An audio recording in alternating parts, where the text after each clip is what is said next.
ಮೊಳಹಳ್ಳಿ ಶಿವರಾಯರಿಂದ ಪುತ್ತೂರಿನಲ್ಲಿ ಮೊದಲ ಬಾರಿಗೆ ಸಹಕಾರಿ ಸಂಘ ಸ್ಥಾಪನೆಗೊಂಡಿದ್ದು, ಪುತ್ತೂರು ಸಹಕಾರಿ ಕ್ಷೇತ್ರದ ಹುಟ್ಟೂರಾಗಿರುವುದು ನಮಗೆಲ್ಲರಿಗೂ ಹೆಮ್ಮೆಯ ವಿಷಯವಾಗಿದೆ ಎಂದು ದಕ್ಷಿಣ ಕನ್ನಡ ಜಿಲ್ಲಾ ಕೇಂದ್ರ ಸಹಕಾರಿ ಬ್ಯಾಂಕ್ನ ಅಧ್ಯಕ್ಷ ಹಾಗೂ ರಾಜ್ಯ ಸಹಕಾರಿ ಮಹಾಮಂಡಳದ ಅಧ್ಯಕ್ಷ ಡಾ ಎನ್ ರಾಜೇಂದ್ರ ಕುಮಾರ್ ಹೇಳಿದರು. ಅವರು ಪುತ್ತೂರಿನ ನೆಲ್ಲಿಕಟ್ಟಿಯಲ್ಲಿ ನೂತನವಾಗಿ ಆರಂಭಗೊಂಡ ನವೋದಯ ವಿವಿಧ ದೇಶ ಸೌಹಾರ್ದ ಸಹಕಾರಿಯ 14ನೇ ಶಾಖೆಯ ಉದ್ಘಾಟನಾ ಕಾರ್ಯಕ್ರಮದ ಅಧ್ಯಕ್ಷತೆ ವಹಿಸಿ ಮಾತನಾಡಿದರು. ನೂತನ ಸಹಕಾರಿಗೆ ಕೇವಲ 3 ದಿನಗಳಲ್ಲಿ 3 ಕೋಟಿ ರೂಪಾಯಿಗೂ ಅಧಿಕ ಠೇವಣಿ ಸಂಗ್ರಹಿಸಲಾಗಿದ್ದು, ಇದು ಇಲ್ಲಿನ ಜನರ ಹೃದಯ ಶ್ರೀಮಂತಿಕೆಗೆ ಸಾಕ್ಷಿಯಾಗಿದೆ. ಕೋವಿಡ್ನಿಂದಾಗಿ ಈಗಾಗಲೇ ಸಾಮಾನ್ಯ ಜನರಿಗೆ ಆರ್ಥಿಕ ಹೊಡೆತ ಉಂಟಾಗಿದ್ದು, ನಿರುದ್ಯೋಗ ಸಮಸ್ಯೆಗಳು ಹೆಚ್ಚಾಗಿದೆ. ಅವರಿಗೆ ಪುನರ್ಜೀವನ ರೂಪಿಸುವ ನಿಟ್ಟಿನಲ್ಲಿ ಸ್ವಸಹಾಯ ಸಂಘಗಳಿಗೆ ಕಡಿಮೆ ಬಡ್ಡಿಯಲ್ಲಿ ಸಾಲ ಸೌಲಭ್ಯಗಳನ್ನು ನೀಡಲಾಗುತ್ತಿದ್ದು, ಇದಕ್ಕಾಗಿ 1 ಕೋಟಿಗೂ ಅಧಿಕ ಹಣ ವಿನಿಯೋಗಿಸಲಾಗುವುದೆಂದು ಹೇಳಿದರು. ಬರೀ 2 ದಿವಸದಲ್ಲಿ ನಮಗೆ 3 ಕೋಟಿಗೂ ಮಿಕ್ಕಿ ಠೇವಣಿ ಬಂದಿದೆ ಹೇಳಿದ್ರೆ ಅದು ಪುತ್ತೂರಿನ ಜನತೆಯನ್ನು ಶ್ರೀಮಂತಿಕೆ ಅಲ್ಲ, ಹೃದಯ ಶ್ರೀಮಂತಿಕೆಗೆ ನಾನು ತಲೆಬಾಗಿ ನಿಮಗೆ ನಮಸ್ಕಾರವನ್ನು ಮಾಡ್ತಾ ಇದ್ದೀನಿ. ಕೋವಿಡ್ನಲ್ಲಿ ನಮ್ಮ ಆರ್ಥಿಕ ಪರಿಸ್ಥಿತಿ ಹೊಡೆತ ಬಿದ್ದಿದೆ. ಆರ್ಥಿಕ ಹೊಡೆತ ಬಿದ್ದಾಗ ನಿರುದ್ಯೋಗ ಸಮಸ್ಯೆ ಕೂಡ ಜಾಸ್ತಿ ಆಗಿದೆ.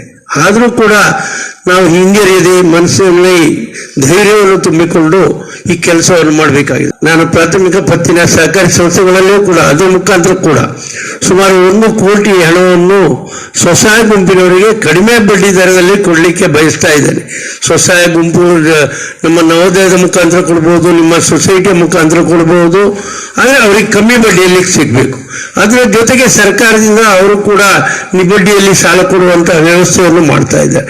ಇದನ್ನು ಯಾಕೆ ನಾವು ಈ ಕೋವಿಡ್ ಸಮಯದಲ್ಲಿ ಮಾಡಬೇಕು ಹೇಳಿದರೆ, ಅವರ ಪುನರಪಿ ಜೀವನವನ್ನು ರೂಪಿಸುವಲ್ಲಿ ನಾವು ಸಹಕಾರವನ್ನು ಕೊಡಬೇಕಾಗಿದೆ.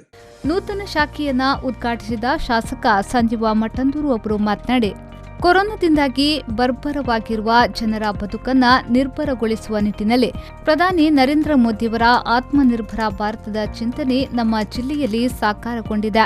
ಸಹಕಾರಿ ಸಂಘಗಳು ಕೊರೋನಾ ಸಂದರ್ಭದಲ್ಲಿ ಜನರಿಗೆ ಆರೋಗ್ಯ ಸೇವೆಯನ್ನ ಒದಗಿಸುವುದರ ಜೊತೆಗೆ ಅವರಲ್ಲಿ ಆರ್ಥಿಕ ಸಬಲೀಕರಣವನ್ನ ನಡೆಸುತ್ತಿದೆ. ಸಹಕಾರಿ ಸಂಘದ ಸಂದೇಶವು ಈ ಮೂಲಕ ಸಫಲವಾಗಿದೆ. ಆರ್ಥಿಕತೆ ಹೆಚ್ಚಿಸುವಲ್ಲಿ ರಾಷ್ಟ್ರೀಕೃತ ಬ್ಯಾಂಕ್ಗಳಿಗಿಂತಲೂ ಹೆಚ್ಚಿನ ಸೇವೆ ಒದಗಿಸುವ ಮೂಲಕ ಬೇಡಿಕೆ ಈಡೇರಿಕೆ ಮಾಡಿದ್ದು ಜನರಿಗೆ ನೆಮ್ಮದಿಯ ಬದುಕು ನೀಡಿದೆ ಎಂದು ಹೇಳಿದರು.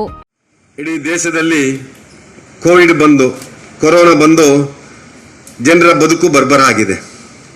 ಆ ಬರ್ಬರ ಆದಂಥ ಬದುಕನ್ನು ನಿರ್ಭರಗೊಳಿಸಬೇಕು ಅಂತೇಳಿ ದೇಶದ ಪ್ರಧಾನಿಯವರು ಆತ್ಮನಿರ್ಭರ ಭಾರತ ಅಂತ ಹೇಳುವಂಥ ಒಂದು ಕಾರ್ಯಕ್ರಮವನ್ನು ತರ್ತಾರೆ.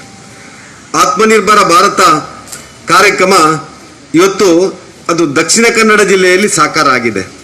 ಸಹಕಾರಿ ಸಂಘಗಳ ಮುಖಾಂತರ ಇವತ್ತು ಕೋವಿಡ್ ಬಂದಂಥ ಸಂದರ್ಭದಲ್ಲಿ ಆ ಸಮಾಜದ ಕಟ್ಟಕಡೆಯ ವ್ಯಕ್ತಿಗೂ ಆರೋಗ್ಯ ಮತ್ತು ಅವನಿಗೆ ಆ ಒಂದು ಆರೋಗ್ಯದ ಜೊತೆಯಲ್ಲಿ ಆರ್ಥಿಕ ಚೈತನ್ಯವನ್ನು ಕೊಡುವಂಥ ಕೆಲಸ ಸಹಕಾರಿ ಸಂಘಗಳು ಮಾಡಿದೆ.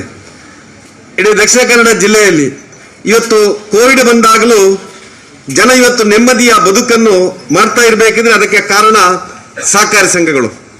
ಆ ಸಹಕಾರಿ ಸಂಘದ ಮುಖಾಂತರ ಇವತ್ತು ಆರೋಗ್ಯಕ್ಕೆ ಏನು ಆದ್ಯತೆ ಕೊಡಬೇಕೋ, ಅದೇ ರೀತಿಯಲ್ಲಿ ಆರ್ಥಿಕತೆಗೆ ಏನು ಮಾನ್ಯತೆ ಕೊಡಬೇಕೋ ಆ ಎಲ್ಲ ಕೆಲಸವನ್ನು ಇವತ್ತು ಸಹಕಾರಿ ಸಂಘಗಳು ಮಾಡಿದೆ. ಆ ಸಹಕಾರಿ ಉದ್ದೇಶ ಏನಿದೆ, ನಾನು ನಿನಗಾಗಿ, ನೀನು ನನಗಾಗಿ, ನಾವು ಎಲ್ಲರೂ ಎಲ್ಲರಿಗಾಗಿ ಎನ್ನುವಂಥ ಸಂದೇಶ ಏನಿದೆ ಅದು ಬಹುಶಃ ಇವತ್ತು ಸಾಕಾರಗೊಂಡಿದೆ. ನೂತನ ಗಣಕೀಕರಣ ಯಂತ್ರವನ್ನ ಜಿಲ್ಲಾ ಕೇಂದ್ರ ಸಹಕಾರಿ ಬ್ಯಾಂಕ್ನ ನಿರ್ದೇಶಕ ಶಶಿಕುಮಾರ್ ರೈ ಪಾಲ್ಯೊಟ್ಟು ಉದ್ಘಾಟಿಸಿದರು.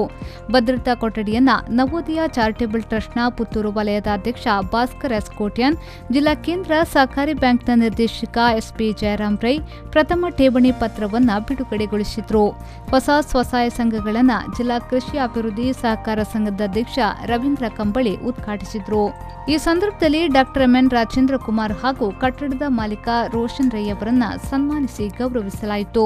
ದಕ್ಷಿಣ ಕನ್ನಡ ಜಿಲ್ಲಾ ಕೇಂದ್ರ ಸಹಕಾರಿ ಬ್ಯಾಂಕ್ನ ನಿರ್ದೇಶಕರಾದ ಶಶಿಕುಮಾರ್ ರೈ ಪಾಲ್ಯೊಟ್ಟು, ಹಿರಿಯ ಸಹಕಾರಿ ಸವಣೂರು ಸೀತಾರಾಮ್ ರೈ, ಜಿಲ್ಲಾ ಸಹಕಾರಿ ಯೂನಿಯನ್ ಅಧ್ಯಕ್ಷ ಪ್ರಸಾದ್ ಕೌಶಲ್ ಶೆಟ್ಟಿ ವೇದಿಕೆಯಲ್ಲಿ ಉಪಸ್ಥಿತರಿದ್ದರು.